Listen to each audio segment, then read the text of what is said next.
10 मुहर्रम आशूरा के दिन होने वाले 25 बड़े वाक़यात। 10 मुहर्रम आशूरा के दिन हज़रत आदम अलैहिस्सलाम को पैदा किया गया। इसी दिन उनकी तौबा कबूल की गई।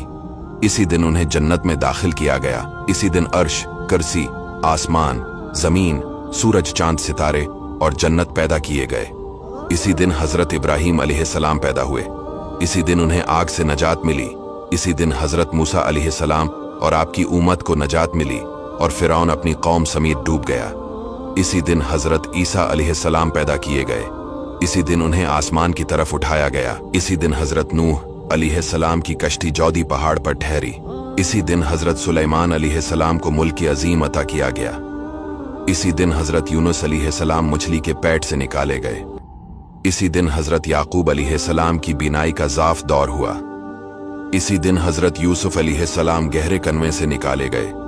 इसी दिन हज़रत अय्यूब अलैहिस्सलाम की तकलीफ रफा की गई। इसी दिन जमीन पर सबसे पहले बारिश नाजिल हुई। यहां तक कि यह भी कहा गया कि इस दिन का रोजा रमजान से पहले फर्ज था, फिर मनसूख किया गया। और इसी दिन इमाम अर्श मकाम, इमाम तशना काम, हज़रत इमाम हुसैन रदियल्लाहु ताला अन्हु को माँ शहजादगान और रिफाका 3 दिन भूखा रखने के बाद इसी आशूरा के रोज दिश्त करबला में इंतहाई सफा के साथ शहीद किया गया।